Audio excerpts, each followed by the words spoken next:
mwabadde mutusiise mbwempologoma ewulugumye mukwane yaffe tumanyi bwewuluguma eno gye mwaleese gye bugezaako okuwulugumya mmwe mumanyi gye mwagijja era abantu bagigobye nti mugizeeyo egende ewulugumira eri nze ebintu kasita nabirabyemu mpuga yasoose okupostinga akavidiyo yako ku peji ye ya Twitter ne mmanya nti mpuga is trying to save his friend from sinking n'akwata ku kabalansi kafa akasigalawo ku 5 n'ahayalinga omwana wa IT omwana n'alyoka amufulumiza substandard work.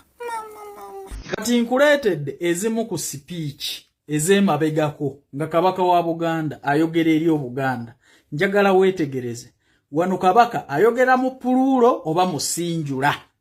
Nawe wuliriza. Twebaza abakulembeze mu Bwakabaka olw'obuweereza. Abaatugamba nti kabaka yafadda bazze n'ennagisi yaabwe mitwe. Mbukabaka tasobola ku addressinga Buganda nga tayambadde garubindi oyo nnyoko. Mbukabaka tasobola kwogerera mu pululo oyo nnyoko. Mwatugamba kabaka yafadda. Ate omulambo guwambibwa gutya. Ate mutugamba kabaka muwambe. Mwe mwennyini bya mwabikako kabaka. Mwe batabani b'akadingo. Bw'oba bawadde obusente okuma Bannayuganda omuliro. Njagala musooke mutegeere nti mwagenda emitala w'amayanja naye wano waliwo families zammwe. Nga temunnakozesa kabaka nga kabiriiti. Kuddamu kujagalaza Bannayuganda n'abantu ba Buganda nga bwe baajagalala ku lw'ebugerere. Nsaba mutegeere nti mwina baganda bammwe, mwina bakitammwe, mwina abaana bammwe wano mu Uganda. Nga temunnakituusa ku Uganda, tusobola okukituusa ku famire zammwe okusooka. Nawe n'otegeera ku bulumi nti oli bweru naye ojagalaza Bannayuganda okwonoona emirembe gye bayina basobola okusooka okudisorganizinga famire yo. Muli mu nteekateeka etabinuduzi bya kabaka ebyeditinge kuma Bannayuganda muliro. Mukola buli kimu kyonna ekisoboka okulaba nti mutta ekitiibwa kya kabaka n'Obuganda nga mukozesebwa kadingo. Museveni mwamwesimbamu yabalema dda kati mwadda ku Buganda. Kabaka gwe mwesibyeko yabala akalulu ka Uganda. Yasibye Museveni mu ntebe. Yali agambyeko Abannayuganda okulonda Museveni. Ki ekibalemeza kabaka waffe? Mutuuka okumuvoola watugamba kabaka mufu. Kabaka avuddeyo emirundi mingi nga mulamu. Teweetonderanga Bannayuganda. Olwaleero oyagala kutugamba nti eno edit. Kabaka tajjangako ku addressinga Baganda nga tayambadde garubindi. Kabaka tayogerera mu pululo. Eno speech ya nnyoko. Ono nnyoko yali ayogera. Lwaki temwesonyiwa kabaka bantu mmwe? Babawo obusente ne mutakola research ne musamaala.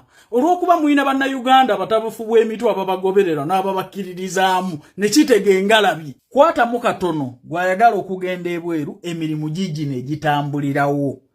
Kwata pen n'olupapula. Noti 7 noti 676 Basta Favor Uganda Limited. Bosasula sente zo ng'omaze kukwata ku visa. Beetaaga abawala n'abalenzi ng'oli wakati wa myaka 21 paka emyaka 38 okola nga ba waiter ne ba waitress ne ba kirina mu mawoteeri mu mawanga nga Kuwait, mu mawanga nga Qatar, mu mawanga nga Saudi Arabia, mu mawanga nga Dubai. Bakusuza, bakuliisa, bakujjanjaba. Mujje mukole interviews, sente zo ziteekamu ng'omaze kukwata ku visa. Bakubireko. Chovola bendaga muntu eziddako buli Munnayuganda yenna tulina okusooka omukebera omutwe kubanze nkoze research nga 20% sina 20% over 50% ku Bannayuganda bagwi baddalu kuba wosobola okugobererwa n'okukkiririza muntu ow'ennagisi mu mutwe yabika kabaka nti mufu olwaleero ng'akugamba nti muwambo obaako ekyo kyamu ku mutwe naye bantu mmwe kadingo yagwa ayagala kwekwata ku kabaka. Era ndowooza nti mukkiriza nti kadingo yagwa kati yeeri pakabaka. Museveni yabalema dda. Era nsaba musabe mukama wammwe kadingo byonna bye mwamukwasa abikwata abiwejje n'omuwoozi. Kubanga okujjako Museveni kwamulema. Kati mweripye kabaka mwagala kujjawo bwakabaka. Museveni bwe mulabanga omubuyabuya tayogerangako kabaka n'omulundi n'ogu yakwata obwakabaka n'abuzaawo abalubulwana Baganda. Ate era be baabulwana okubuwaŋŋangusa wano. Abatta kabaka Baganda be baamuwa obutwa emitala w'amayanja n'abagoba Obuganda wano olukwe lulimu baganda Museveni alwanya abuzizza atandise okubuwa amaanyi baganda be babukuba bagenda kuta ebinoduzi bya kabaka mwagala kwekalakasisa abantu nenge ekyo tekinnabaawo tusooka family zammwe namwe muloze ku bulumi muloze ku kabiriiti ne ku muliro gwe mwagala okuma ku Uganda mukoze buli kimu kyonna bannayuganda bababodde kadingo bannayuganda baamuzira kati yeekutte kabaka lwaki temukozesa ku maanyi ge mwajja nago nti Museveni mumuwadde emyezi 2 lwaki temuddamu ne mutugamba abazungu ne firimu ze mwakwata bannayuganda eza Bulumove kyezikoze okujjako Museveni yajja kukkiriza katemba wammwe tunuulira line of symmetries eza body line of symmetries ziogalinga n'ez'omuntu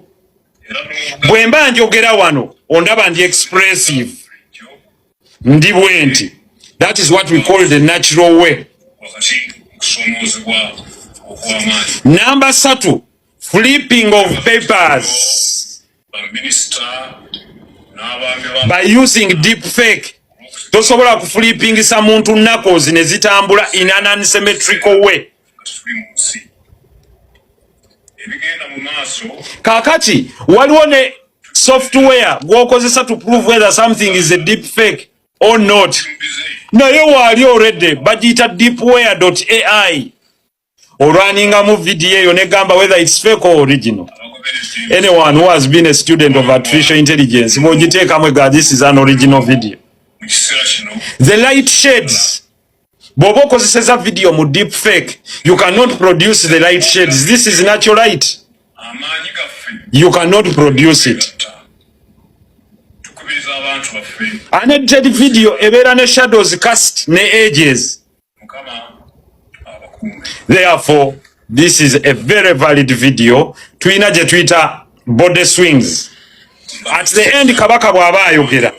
Bobo situdde olupapula n'okola bot the head swings naturally. So it takes an intelligent person to understand artificial intelligence. An ordinary brain amala gwogera ku AI tagimanyi. So generative AI yosobola okukozesa videos nyingi. Waliwo gye bayita Genmo AI, waliwo gye bayita Playday, waliwo gye bayita Stable Video, waliwo gye bayita Pika, waliwo gye bayita Sora. It is Pika Labs n'endala. But the best to mimic this video yeyo gye bayita deep fake. Kakati you can't use deep fake here. This is an authentic video. Of course. Yes, of course even Lasso. Waliwo abamu abavuga narrative endala. Nenga bagala gizanyira ku kingdom. It's very unfortunate. Nti omuntu atamanyi atayina na kyamanyi yayogera ku bintu ebifaananako bwe biti. Therefore I can tell you I'm one of those people abaina excellence mu artificial intelligence sijogerako bwogezi, but who has taken time to learn it through picking of data, whether it's predictive or creative. Akati oli ajja nagamba artificial intelligence tamanyi eri creative, tamanyi eri predictive, tamanyi bwe sobola kubeera sorted.